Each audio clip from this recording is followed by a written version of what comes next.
Yes guys, welcome back to another video on the channel. As you can tell, I am ill, but I'm still going to bring you this video because this weekend Major League Rugby is back, the top level of rugby out in the USA. There's a few changes this season in its third season, where a split with the Eastern Conference and the Western Conference. There is a split going on there. My good friend Rob Hammerschmidt from Hammer Rugby is back again to explain the changes, his previews for the team, who he thinks is going to win. So make sure to check out his channel, link in the description, subscribe to this channel, and obviously subscribe to Rob's. I'll see you in a bit. Enjoy. Let's start first with the Gilgrones. I think that's how you say it. They're the latest iteration of the city's, Austin's, Major League Rugby franchise. The Elite were rebranded this fall as the Herd, an attempt to make up for some bad blood that had been spilt with local clubs, predominantly the Huns and the Blacks. Last week, Loyals LLC, that just literally happened, I think, on Thursday last week, they took control of the franchise. And so you're probably asking, what in the hell is a Gilgrones?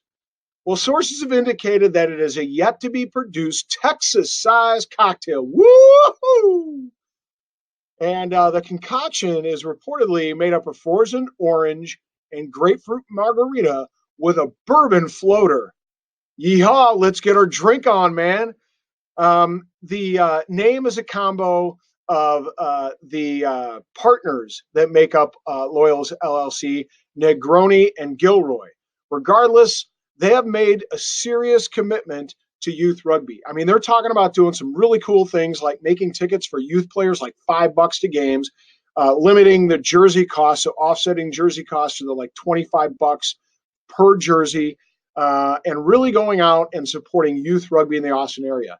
So while the name kind of seems like a little gimmicky, as well as the idea behind it, it sure seems like they're making a commitment to the right things in Austin. And that would be youth rugby and the development of rugby in the area. So let's hope it pays off. So just as Austin's brand is being overhauled, so is her roster after an 0-16 2019 campaign. The biggest name on that roster is Australian center Adam Ashley Cooper with 117 international caps to his name.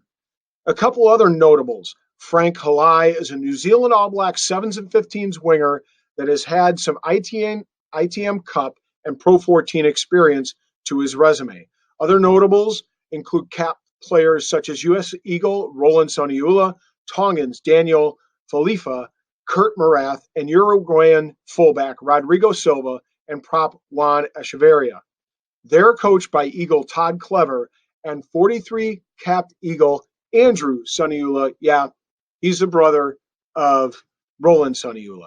So this adds some much needed experience to this roster that should be bolstered with all the international caps. Now let's break down the Houston SaberCats.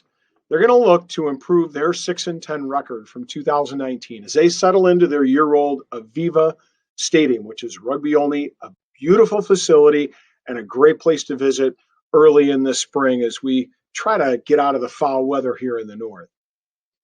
Once again, fly half Sam Wenzel will steer the Cats this season. He'll be supported by returning prop and Pro 14 Conic veteran Jamie Deaver. The Cats have a squad full of international talent. These include Uruguayan flanker and Rugby World Cup 2015 veteran Diego Magna, Argentinian hooker Diego Fortuny, and center Matisse Friere, former ACT Brumby scrum half DeWet Roos, Fijian and 2016 Sevens gold medal winner O.C. Kalinisau, U.S. Eagles Stanfill and Panganellan. Former Eagle Paul Emmerich has been added as an assistant to head coach Paul Healy. So look for them to improve upon that 6-10 record as we progress through the season. In 2019, the Utah Warriors went 2-2-12. Look for them to improve upon that record, what I think is going to be a very, very strong Western Conference. I think they're up to the task, and one of the reasons is because they signed former Wallaby star Chris Latham to their coaching staff.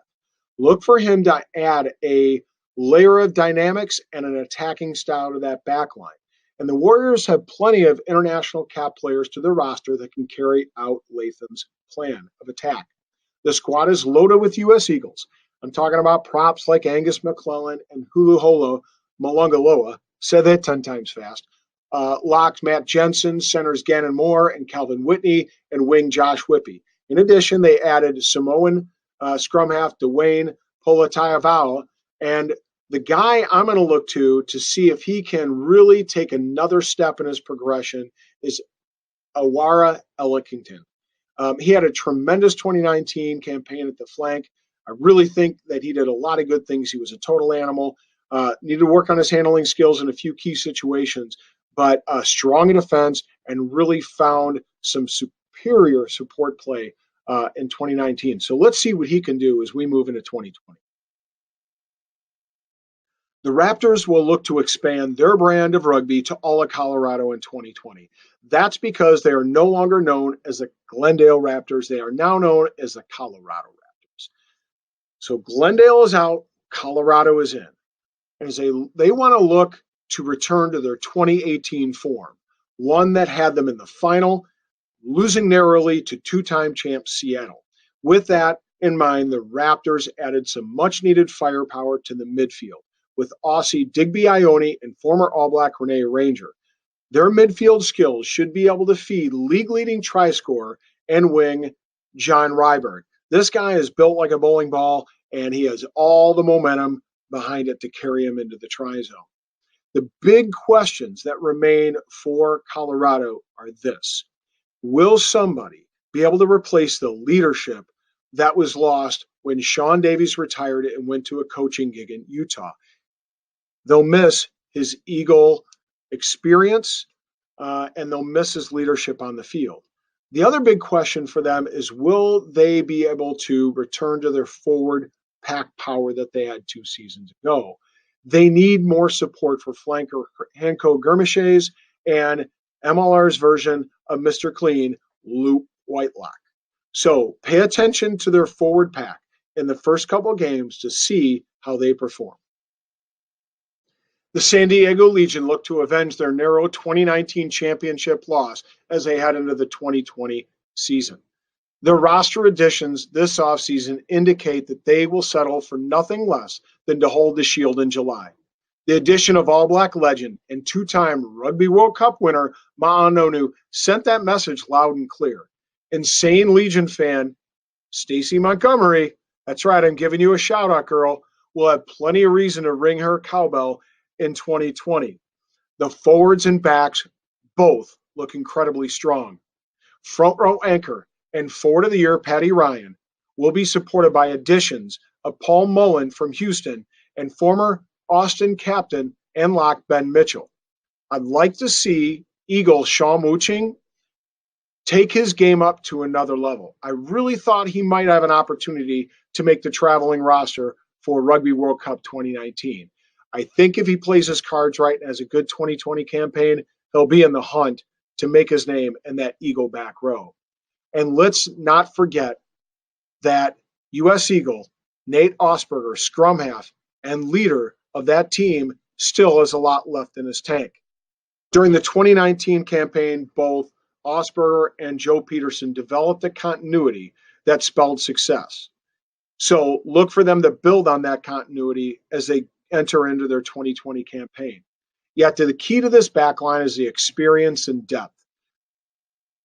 You can't forget that Nonu really bolsters that. But they also have in the backfield midfield star and back of the year JP Duplessis. He is an absolute stud.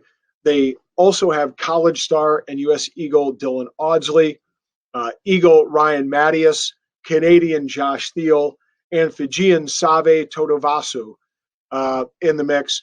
And then look for U.S. Eagle and fullback Mikey Tadeo to cut through defenses with his surgeon-like precision. He is an absolute joy to watch. The San Diego Legion should be a formidable competitor in 2020 of Major League Rugby action. I bet some of you rabid Seawolves fans are out there saying to me right now, hey, Hammer, where's the love? I'm giving it to y'all right now. The 2-time Major League Rugby champs Seattle always find a way to prove their doubters wrong. expect nothing less than the same in 2020. As they look to three-peat, they're on their fifth coach in as many seasons when Keith Lensing takes the helm. So what's their key? What's their joie? What's their magic? In my mind, it's continuity that's found in Canadian cap scrum half Phil Mack. Mack has supposedly stepped down from playing, but no doubt his brand of play will resonate, whether he's on or off the pitch. And the reason why is their core understands how Mack wants them to play. So look for leadership from other places. We're talking about guys like props Olive Khalifi, DeJustice Sears-Duru, Tim Metcher, Canadian prop Jake Ilinicki, and especially from lock in 2019 Player of the Year Brad Tucker. They've added to what is already a strong back row Argentinian Juan Manuel Laguzama, and he'll support Eagle Andrew Dolatolu, Nikai Penny, 2018 Finals MVP Villy. I mean, the guy doesn't even have a last name anymore. It's kind of like Bono. It's just Villy with that hair. All right. And then they've got the beast, Eric Duchel. And finally, I think underrated player, Asafa, one of the guys that Benji really likes to see play, Captain Reichert Hadding. But the backs will shine just as well as they have Ross Neal, of course, English 7-star Matt Turner, and Canadian internationals Jeff Hassler and Brock Stoller. And we hope Ben Sema comes back from that very, very devastating injury that he got in the warm-up match. We hope to see Ben Sema return to the field and return to his 2019 form. So look for the Seawolves to return to the hunt as we head into. And then they added an LU guy, JP Aguirre. They added to the midfield, which gives them some depth. Now, be on the lookout. Mike Tolkien, former head coach, out. Greg McWilliams in. Look to see how they feel out the coach-player relationship and get in tune with what McWilliams wants to achieve on the pitch. It'll be interesting to see where the result is. The second team to take a look at was another debutant from last year, the Toronto Arrows. For Toronto, their evolution into this year in player personnel has really been about two ethos. Continuity as consistency and Canadian rugby. I do really think that the ownership feels the burden of carrying and being the only Canadian team represented in MLR. And it's as a result of that, much of their lineup is built from Canadian players. They do have a few internationals to note. So first, a strong Canadian in the front row, Rob Brower, okay, prop, and then fly-off Kiwi player Sam Malcolm. Undersized, good with the boot, very crafty, okay? Go on from that, Giuseppe DeToy, the backline player, really nice player last year. I believe he's French-Canadian. Gaston Mires, international player. And then newly named captain, congrats to you, Dan. Dan Moore really represents what I think they want to achieve. Grit, determination, and relentlessness. That absolutely captivates Dan Moore's spirit on the pitch. And so look for Toronto to be in the mix this year too. Next up, a 2020 debutante, new team in the league, the New England Free Jacks. And unlike Toronto and unlike Rooney, who had some gaps to fill and add to some depth, this team, like the two others that I'll talk about later, had to start from scratch. So what's our lineup looking? Well, Timothy Guillemot came from Austin. Eagle, number 532, Tadag Leader, who played in the league last year, another LU guy, by the way. Pasili Ranakoma, and a NOLA goal player, which will be missed by the folks down in the Crescent City, Zach Streifler. Also on loan last year to Rooney was Sean McNulty. Again, all these guys have some experience in MLR. But the Free Jacks have rounded out their roster with a nice complement of U.S.-born players, and players with Mitre 10 experience. So it's hard to say where they're going to be. It's hard to say what that side is going to look like, but we wish them all the best in their Cinderella season. And yet another debutante for the 2020 season in Major League Rugby, Old Glory DC, or the OG as they're known as, made one of arguably the biggest signings of the offseason. recent World Cup winner, former Springbok, the Beast, Tandai Matawarira. I think I got it right. Nevertheless, he'll play prop. He will anchor that side's front row. He'll provide them with some leadership and, without a doubt, gives the MLR some legitimacy. What else did they do to add to the side? They added a few key players that I think are critical. Number one, huge hulking lock and MLR champion from Seattle, Episai Nakatini. Dylan Taikato Simpson, a fullback from Colorado. Excellent player, great high step. U.S. Eagles center, Threaten Palamo, will add much to that midfield. And finally, look for Samoan international scrum half Danny Tusiktala to be the linchpin between the forwards and the backs. Look for Old G to make some noise this season. Another newcomer for the 2020 season of Major League Rugby, Rugby ATL. From Atlanta, of course. And they took a different approach to building their program. What I think they were looking to do is build continuity and consistency with players that have played before. We're talking about young collegiate players, largely from Life University. So who are we talking about here? We're talking about Xander and Duncan Van Schaalwick. We're talking about Julian Montez, former NFL D-end. That would be Henry Ajuduya. Harley Wheeler, player of the year last year. Harley Davidson, Austin White, U.S. Eagle, Alex Mon. All those guys were dominant players in the Life setup. Added to that, two other excellent D1A players, Zach Young and my guy, U.S. Eagle, LU grad, Chance Wagalewski. Shout out to you, my brother. Do well this year, Chancey. Can't wait to see you in action.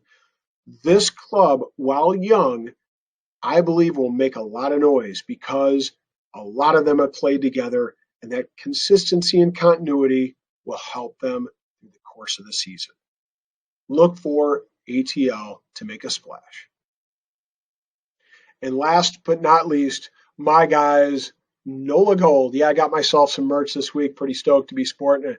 NOLA is actually, in the East, the only team that has played in all 3 seasons of Major League Rugby, and they're one of few teams in the league to have a coach that's been there for all 3 seasons. The nice thing is he provides some continuity and structure to this team, and there's a core of guys that understand and know how Nate wants to play. So who are we talking about here? We're talking about hooker Eric Howard. Love Eric Howard, absolute stud. Prop Ben Tarr, coming back from injury, should make a difference in the scrum. 8-man Captain America, Cam Dolan. Let's see, scrum half Holden Youngert, fly half Scott Gale, center Con Foley, wing Nick Feeks. Shout out to another LU guy, Nick. He's put on some weight. He looks really good out there. And then finally, number 15, JP Eloff. Love that guy. Just absolutely electric. Those guys are the steady rudders of the ship. They added some splash signings. The big one, Carl Meyer, added some size to that midfield. Robbie Coleman, an Australian that played with the Brumbies, and an Argentinian international, Julian Dominguez. So they really have a core of players and that'll really keep the steady system going, and then they added some depth. My fear is the big loss, and you're going to hear it here if you haven't heard it.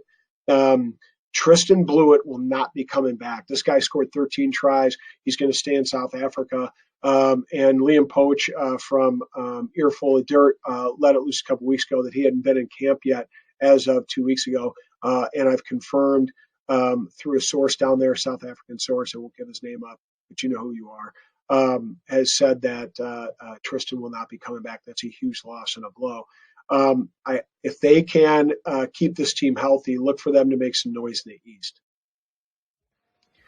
Okay, so who are my picks to make the playoffs this year from the Eastern Conference? We know that 3 teams will make the playoffs from both conferences. Who is it going to be from the East in my mind? I'm going to put it out there right now. I think Rooney's got to be a contender based upon the performance last year. OG made some excellent signings this year. They have some experience. I think they're going to be in the mix as well. And finally, my sentimental pick, my boys from the Crescent City, NOLA. I think their core, along with some of their additions, are going to keep a pretty steady ship from last year. They just got to come up with the loss and make up for the loss of Tristan.